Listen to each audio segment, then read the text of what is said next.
Seguimos na mañá de Radio Culleredo falando de cine, as crónicas cínicas que non poderían ter sentido se non falamos nesas crónicas con Fernando Sampedro, que é o noso cronista de cine de series de televisión oficial. Moi bons días, Fernando.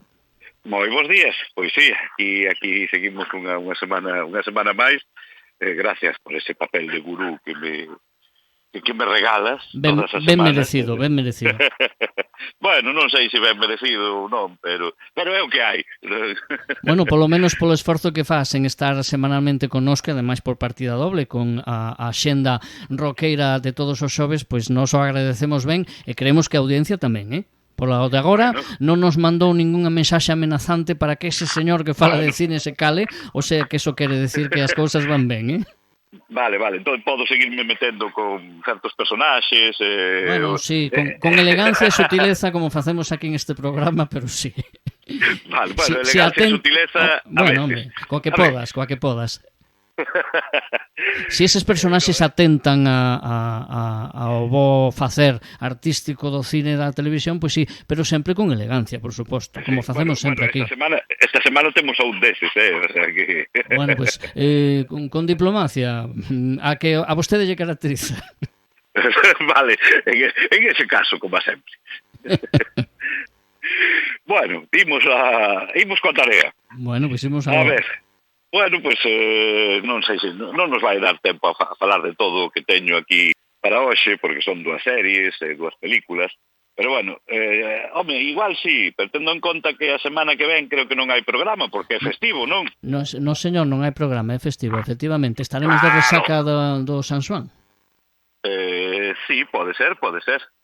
Así que, pois, se non... Veña, vou a ver se non me enrollo demasiado e liquidamos as 4 cousas hoxe. Pois xa me poño eu de xuiz do tempo. Vamos allá. Empezamos pola primeira, empezamos polo peor, te parece ou non? Polo peor, veña. Imos ir mezclando series e películas, porque son dúas e dúas, xa digo. Empezamos polo peorciño de todos, que, como non podía ser de outra maneira, ven da man dese grandioso director, entendido entre comillas, chamado Daniel Caparsoro, un dos maiores inútiles que ha parido o cine. Daniel Caparsoro, todo cariño dende Radio Culleredo, outra cosa é a opinión sobre o seu cine, pero todo cariño e respeto dende Radio Culleredo. Sí, un traballador como calquera outro, como tal, pois seguro que ten os seus fans, os seus seguidores, que lle aplaude o bon facer, pero, bueno, a ver, a súa última película xa non... Si ten algo a favor, que hai que decirlo, que dura pouco, apenas 90 minutos, e que non aburre demasiado. Ofende, pero non chega a aburrir. Ofende polo ridícula que é, de principio a fin. Sei de que estamos falando, estamos falando de Micaela, última producción e dirección de Daniel Caparsoro, que con un Antonio Resines convertido nunha mezcla híbrida de marca blanca de Bruce Willis e Liam Neeson, pero sin pegar un só salto. Tiros aínda pega algún, pero bueno, xa en primeiro lugar tes que creer que Antonio Resines, con casi 70 anos, se non chegou xa, tes que creerte que é policía en activo. Eso sí, lle faltan 2 anos para retirarse. Bueno, tes que creerte esa premisa. Ímola creer, veña. Ok, non hai problema. Logo, tes que creerte que nun atasco, nunha das carreteras de salida de Madrid hacia Segovia, pois unhas inclemencias meteorolóxicas, unha tormenta, pois provoca un monumental atasco no que, evidentemente, se ve involucrado Resines, e cousa que aproveitan uns delincuentes dun país indeterminado do este de Europa. Bueno, pois aí está San Antonio Resines para salvar o mundo occidental da invasión do este, non? Axudado por unha novata policía que aínda en prácticas, claro, a ver, todos os clichés habidos e por haber. Os intenta recrear esta película, e podería facelo con gracia e dunha maneira xeitosa, pero é que Caparsoro se toma tan en serio a si mesmo que o único que consigue é facer os ridículos. O sentimos, pero é así. non te podes tomar este tipo de produtos que, bueno, que, a ver, ten incluso certo presuposto, non? Pero ponlles un pouco de sentido do humor. Ese que Resines parece que perdeu fai anos. A min é un actor que nunca me fixo gracia especialmente, pero tampouco molestaba. E incluso para determinados papéis de cuñado Rosmón, pois fai ben. Pero vamos, aquí, empezando porque non era o actor apropiado, o sentido do humor co que se trata a película é absolutamente nulo. Si se intenta facer un produto de acción, fracasa estrepitosamente, porque non hai nada peor que unha película de acción sin que teña acción, e non hai nada peor que unha comedia que non teña gracia. Si sumas as dúas cousas, tes un bodrio de película. Este é o caso. Sí, eu teño que dicir, con todo o cariño, insisto, a Daniel Caparsoro, que é certo, a miña película decepcionoume extraordinariamente. Eu esperaba outra cousa. Sí que é certo, eu teño que dicir que non me gustou nada, e me teñen gustado algunha de Daniel Caparsoro, esa sé que me va a reñir, pero me ten gustado algunha. Pero esta, de verdade, que esperaba moitísimo máis, ata me enfadei un pouco, porque me pareceu mal. Realmente non está nada ben esta película, sí é certo, Claro, é que ten ese fallo, meu modo de ver, que comentamos, non? Que dime do que presumes e che direi de que careces. Pois este é o caso. Bueno, pois esta Micaela, que non, sentindo moito, non a recomendamos para nada. Non, bueno, e aparte xa o chascarrillo de que a Guardia Civil novata que axuda na súa misión a Resines se chama tamén Micaela, como a tormenta. Mira ti. Pero que tampouco lle sacan nada. Partido a eso. Sí, a verdade é que hai un montón de situacións que plantexa un montón de cousas, pero non as resolve ninguna. Sí, é certo, sí, é certo, la verdade. Claro, é que é eso. Bueno, pois Micaela, primeira non recomendación do día. Exacto. E cal é a outra? Vai ser a única, non, agora xa imos entrar no sarao interesante. Imos coas dúas series de televisión. Bueno, pois dúas series diferentes. Imos, veña, máis ou menos as poño ao carón, non? Nun momento che podo decir que me gustou máis unha, pero igual aos 5 minutos che digo que me interesou máis a outra. Bueno, dúas series de recente estrea. Imos cunha delas, Sirenas, a serie protagonizada por Julianne Moore. Bueno, unha serie que en apariencia, sobre o papel, pois pode ter puntos en común con White Lotus, non? A famada de White Lotus, que xa comentamos aquí, unha das series máis prestixiosas dos últimos anos, non? Bueno, porque aquí tamén con mulleres desesperadas, porque non? Bueno, é unha serie 6 episodios, máis que non, bueno, non sobran. Eso casi é o mellor que se pode decir de unha serie, non? A día de hoxe, que pois sí, que a súa metraxe que non sobre. Bueno, home, o principal reclamo, xa digo, Julianne Moore facendo un papel de boa mala ou mala boa, como lle queiras chamar. Un personaxe interesante, a vez que mantén certa dualidade, non? Bueno, o reparto tamén conta. Dixen 6 episodios, non, son 5, perdón. Mira, un menos. Xa me parecía a min que algo me fallaba. Vale, pois tomamos nota o facemos constar a pé de páxina. E aparte, mira, curiosamente, é que todo está interrelacionado neste mundo, ves? O personaxe principal, o de Julianne Moore, se chama Micaela. Efectivamente, que curioso, sí. Bueno, que curioso. Pois aparte de Julianne Moore, temos a unha dupla de actrices novas en alza, pois entre elas a nova Supergirl, que é Emilia, Megan Fenty tamén.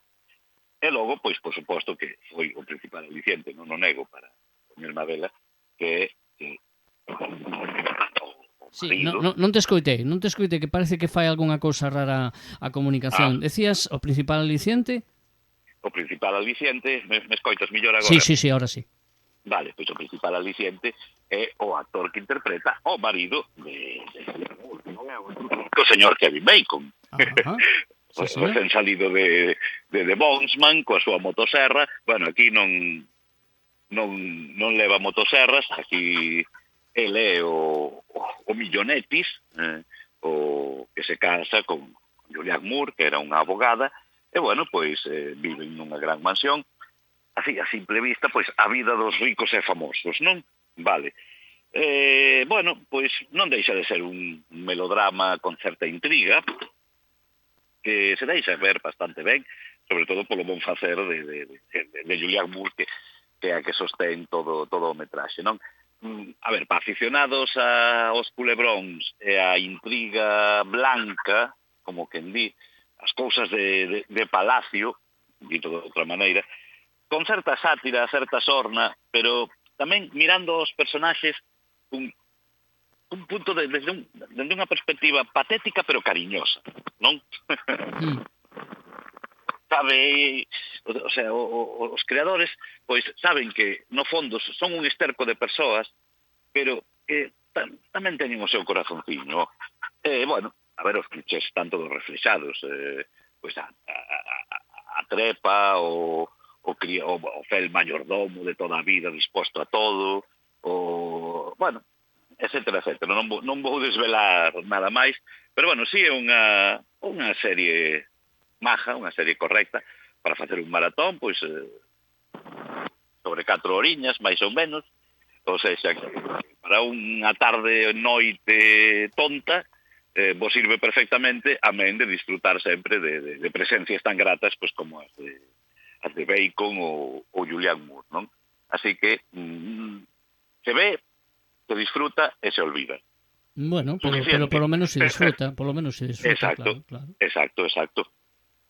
Bueno, seguimos, vamos a fume de carozo, Sí, estamos en marcha, veña, estamos de subidón, ala. Sí, pégale. Bueno, espera porque estou deixando o rollo para o final. Bueno, non pasa nada. Non pasa nada. Pois a outra serie que temos, bueno, é media serie, a verdade, porque cando acabei de ver os 6 episodios, estos sí son 6, acaba o 6º episodio e aparece un letreiro moi hermoso que pon que xa está confirmada unha segunda tempada. Bueno, por unha parte é unha boa noticia, pero por outra, claro, nos deixa cun cliffhanger destes que te mordes os dedos desexando saber que pasa. Bueno, estou falando de dunha das series máis comentadas tamén, sobre todo polo fandom, nos últimos meses, que unha serie que tardou moito en chegar, é unha adaptación dunha das cómics pois máis legendarios de todos os tempos, pese a que sea argentino. Estou falando de El Eternauta, que, bueno, moitísimas veces, dende que era neno, sempre se falou de posible adaptación ao cine, pero claro, era unha produción carísima, sobre todo para a industria argentina, non? Os americanos non acababan de velo, era complicado de adaptar, non só polo guión, que é un pouco enrevesado tamén, sino polo gran presuposto que requeriría, non? E bueno, ahora que por fin se trasladou, ademais, feita por unha produción totalmente argentina, con Netflix detrás, evidentemente, pero bueno, a verdade é que se gastaron os cartos, porque a serie luce maravillosamente ben en pantalla, o sea, é que é cara porque a historia nos conta como de la noite á mañán, de repente, a cidade de Buenos Aires, con todo o grande que é, pois empeza a nevar, aí vai ser unha neve pois que mata a todo aquel que entra en contacto con ela, non?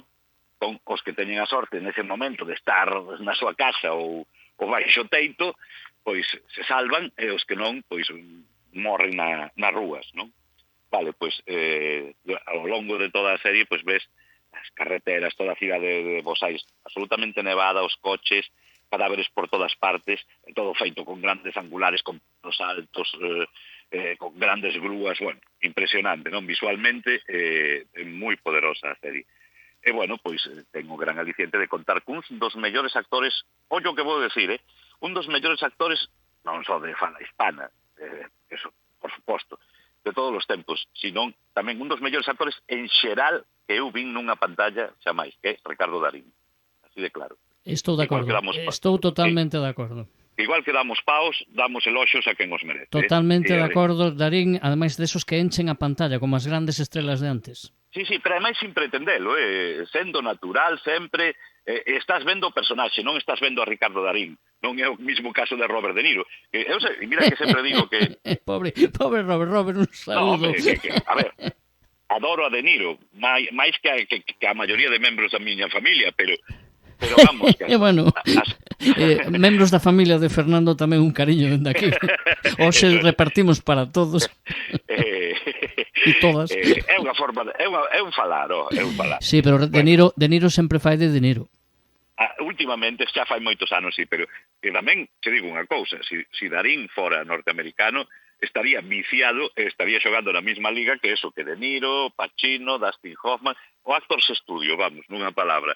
Sería desa escola, Pero bueno, por sorte para nós, os de fala hispana, pois, xa digo, a min pareceme un dos mellores actores de todos os tempos, así en xeral.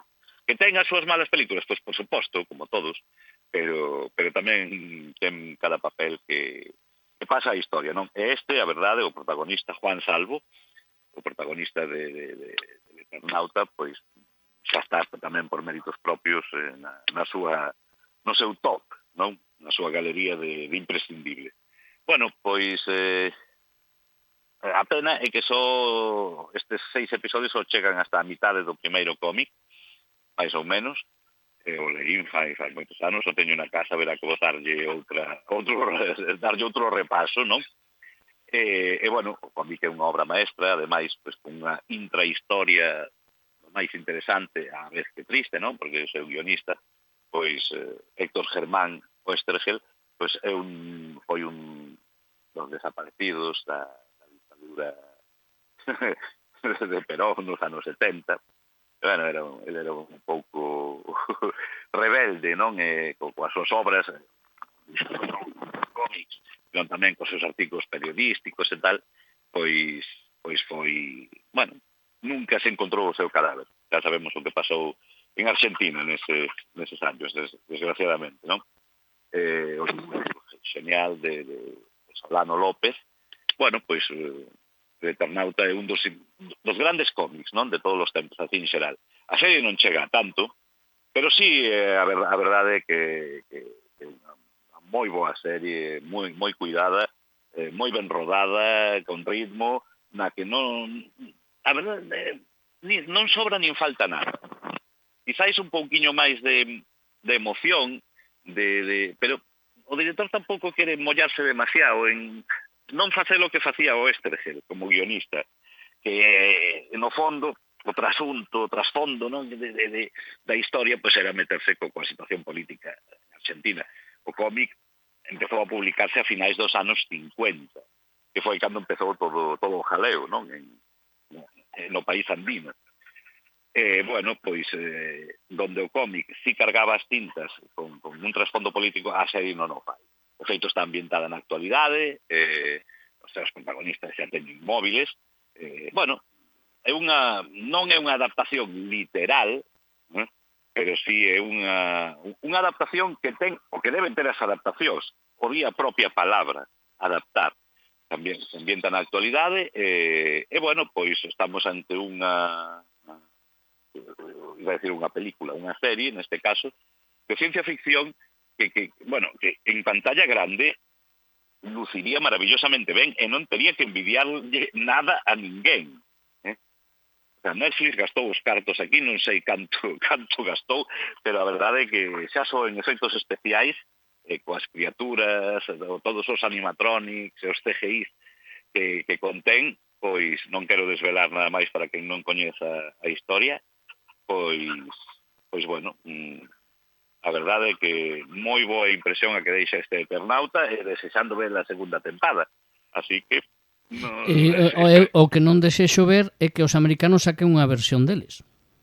Non creo, porque vai ser rizar o rizo. Se non o fixeron ata agora, a partir de aquí xa non ten sentido facelo, porque non van mellorar o que fixeron os argentinos agora con esta adaptación, así que además, si Netflix quixera haberlle encargado aos americanos ou hubiera feito, pero non, deixou que fora unha produción argentina. Netflix puxo os cartos, fai falta tanto, bueno, pois aí está, e nós contentos, así que, home, que é unha historia que transcurre en Buenos Aires, pero que a verdade podría transcurrir en calquer parte do mundo. O punto de partida é ese, non desvelo nada máis. Bueno, pues, empeza a caer esa neve radioactiva que acaba con quen a toca, e, bueno, pois a partir de aí, pois, se poden vostedes imaginar. Tamén, quen poida pensar que é unha especie de Walking Dead, está moi equivocado, Está moi equivocado, porque xa son cousas que oín por aí de xente que, evidentemente, non coñece o cómic, viu a serie, non ten nada que ver. Non ten nada que ver. Mais aló dos paisaxes urbanos desolados, non?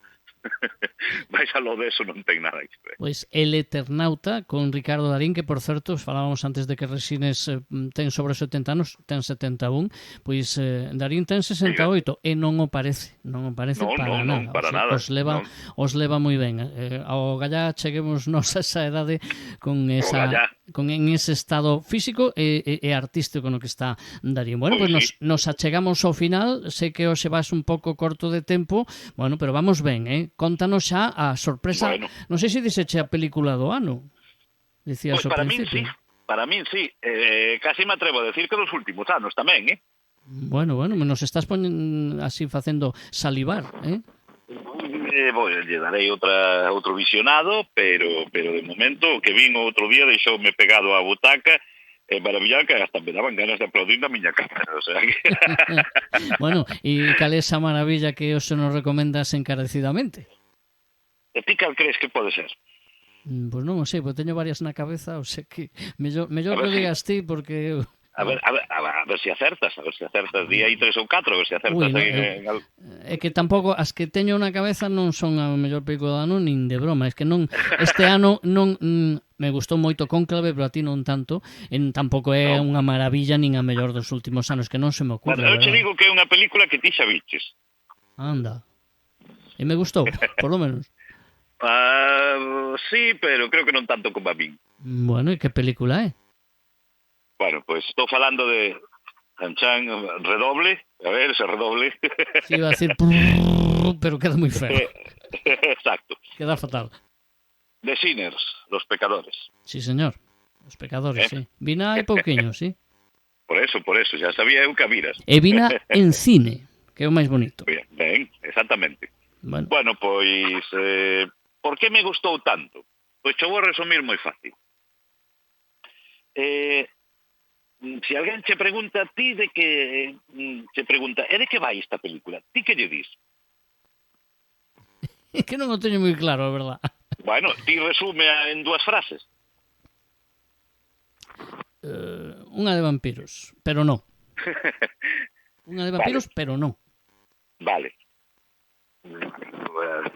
Vale, moi ben. Bueno, pues se me preguntas a min... Ollo que, pero non, é moi importante o pero non. É moi importante. Vale. Pero por que non? Porque non é exactamente unha de vampiros, vai de outra cousa, é dicir, vai tampouco... Aí vou eu. De que? Vai un pouco do orgullo étnico do povo negro, de a explotación, de tamén un pouco os horrores da guerra, vai unha especie de alegato contra a guerra, vai un montón de cousas. É un pouco cine tamén de bandas, é unha cousa un pouco rara. Bueno, pues, ahora che vou decir eu, pa min, de que vai. Se me preguntan, oye, Fere, de que vai esta película? Pois cho digo, cho resumo fácil, mira. De sempre te dixo que o blues tuvo un fillo e lle chamaron rock and roll, non? Entón, que esta historia ambientada en un lugar tan mitolóxico como é Clarksdale, Mississippi, que ademais no ano 1932, que, bueno, ese é o lugar, é o ano por donde pululaba Robert Johnson e fixo o pacto co diaño en Cruce de Camiños. Nese Cruce de Camiños, que tamén nos contara o Walter Hill a súa maneira en Cruce de Camiños, precisamente, a película Crossroads, Sí, fai señor. 40 anos, non? Con Karate Vale. Kid, ¿no? Como decía el outro. Non era Exacto, na que exacto. aparecía... Con Karate Kid tocando a guitarra. Efectivamente. Bueno, pois nese lugar tan mitolóxico, donde vive o blues, non? Donde aí está a promesa de futuro do blues, no personaxe de Miles Catton, un rapaz de apenas 20 anos, que personifica o futuro do xénero, non? Bueno, pois chegan o folk e os seus irmáns, o bluegrass e o country, para intentar vampirizar o blues e así facerse todos xuntos máis poderosos e eternos. Esa fusión de estilos musicais. Pero hai, amigo, o blues loitará con uñas e dentes, non? Pois de eso vai a película. A película é unha alegoría sobre a música ao mismo nivel que Cinema Paradiso o é o cine. Ao mismo nivel. Neste caso, pues, entrar ao blues. E hai que ser un pouco coñecedor para pillalo, para pillar todas as referencias, que son moitísimas. As que que contén toda a mitoloxía do blues. Está nesa película. Bueno, xa non digo nada da secuencia do medio dos créditos. Aí xa non digo nada porque eso xa é para botar a chorar e non parar. Sí, sí, atentos, e non é unha película Marvel, non ten nada que ver, senón que non. quizáis aquella porta máis sentido ao final, non? Sí, claro. Aparte, bueno, podemos decir que aparece nun cameo, nesa secuencia de créditos, un dos máis grandes bluesmen vivos que quedan a día de hoxe, como é Buddy Guy, interpretando o personaxe de Miles Catton, atención, pero 60 anos despois. Bueno, o deixamos aí. A película, para min, vai deso, e ninguén me vai baixar desa burra. Non, Que o disfrazas... é certo que vai deso, e ademais e nós temos a posibilidade e a sorte de que nos lo explica alguén que nos lo fai entender, pero sí que é certo que a película, o que non é coñecedor, conocer, como diste de maneira elegante sempre, pois o que non está moi ao tanto se pode quedar con que é unha película máis de xénero, e non o é. Sí. Que ten un montón de lecturas, unhas máis afortunadas que outras, pero bueno. Claro, esa é a vestimenta. A vestimenta é a de unha película de terror, moi ben fotografiada, unha posta en estea, verdade? Grandiosa, apabullante. Sí, a fotografía tamén é moi bonita. pero a ver, que alguén me veña dicindo, como oín por aí, que é unha copia de Abierto hasta el amanecer, no, señor mío, nada que ver. La vestidura podrías decir parecida, pero non ten nada que ver, ¿no? No. A ver, sí que hai vampiros, punto, xa está. É que o dos vampiros é o grande MacGuffin da película. Claro. Bueno, pois que os números musicais son ridículos. Non. A ver como cho digo, non. Non son ridículos. Incluso ese que o que máis se critica, non? Cando chegan os vampiros montan un número musical a base de folk, bluegrass, sobre todo, mezclando country, mezclando os tres estilos, non? Cando chegan todos ali ao graneiro, donde transcurre a acción principal, podo comprar ya calquera que pense que é unha sobrada. Esa secuencia musical e algunha outra das que ten sexan non musicales, pero bueno, Ryan Coogler, o seu director, o pode permitir, el trata, se nota que lle gusta o material que ten, o material co que traballa, o material co que se fan os soños, non? Ao fin e ao cabo, pois a música, neste caso, pois o blues, non? Bueno, ese xiro final maravilloso na secuencia postcréditos hacia as músicas máis actuais, personificado nun dos personaxes de Michael B. Jordan, que ese outro cantar, porque os protagonistas son dous irmáns xemelgos, interpretados os dous por Michael B. Jordan. Sí, señor. Nun papel destes que é todo un tour de force, non? E, bueno, a min gustame tamén moito o meu personaxe favorito é esa raíña bruxa de New Orleans, noiva dun dos actriz Winnie Musako, creo que se chama, Sí, que algo non así. a coñecía, Musaku, máis ou menos, non sei se eu estou dicindo ben exactamente, pero bueno, pois a verdade é que é un personaxe fabuloso tamén, o metraxe, non? Como todos, a verdade, en maior ou menor medida. Así que, se a grandeza dunha película temos que medirla pola suma das súas partes, esta é unha obra mestra. Quizás non é para tanto, pero eu lle teño xa devoción e cariño eternos, sobre todo pues, por esa mitoloxía de musical que me toca tan de cerca, non? Entón, pois, desde ese punto de vista, un 10. Bueno, pois é unha boa película, unha película entretida, non sei se é a mellor das últimas décadas dos últimos anos, pero sí que é unha película que se sabe un poquinho do nivel, está por encima, e é unha película, bueno, eso que hai que saber ler, evidentemente. Sí, e que ademais é toda unha sorpresa, porque eu polo menos non me esperaba bueno, sí, algo quizáis entretenido, algo bo, algo moi pulco, pero non semellante despliegue de mitoloxía, ademais, sobre todo, non? É moi ben feito, claro. Bueno, pues digamos, el nacimiento, en vez del nacimiento de una nación, nacimiento dun estilo musical, a universalización dun estilo musical. Non, tampouco é... Non nos conta o nacemento, non nos conta o nacemento. Nos conta un episodio de que forma parte, xa digo, todo é mitoloxía, todo é mitomanía. O que decías ao principio, de certa reivindicación racial, non? Todo eso, claro, porque, ao fin e ao cabo, o blues provén dos esclavos negros que traballaban nos campos de algodón, non? Pois é unha reivindicación de eso no personaxe, no doble personaxe de Michael B. Jordan, que son, claro, dous irmáns gemelgos negros que migraron a Chicago e ali fixeron fortuna ao lado de Al Capone. O sea, seguimos alimentando a mitoloxía, non? Sí. Como digo, moitas lecturas, vamos, moitísimas. Eu saiba, ata a data, Al Capone non tiña esbirros negros. Que saibamos non, pero bueno. Igual sí. Igual na historia que non coñecemos, sí. Exacto. Por eso digo que todo ese aspecto, toda esa mitomanía é que é maravillosa, a verdade. Pois The Sinners, ou máis ben como é o título original, Sinners, en España Los Pecadores, de Ryan Coogler, con un tour de force, como ben di Fernando, de Michael B. Jordan, pois unha película, unha recomendación que si facemos hoxe encarecidamente dende as Crónicas Cínicas. E non nos dá tempo para máis, e xa cumplimos hoxe, non está mal, creo eu. Pasamos do perciño ao millorciño. Pois sí, a semana que ven non temos, así que temos deberes que facer con especialmente el Eternauta, estes Sinners, tamén o mellor pois un poquinho esas sereas, porque non?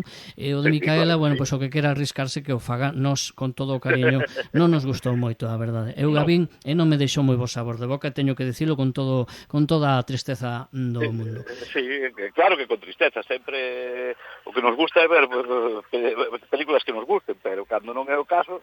Claro, pois te deixa ese pozo un poquinho amargo. Fernando, falamos de música esta semana, vale? Por suposto que sí. Gracias, un saúdo. Unha aperta. Un saúdo.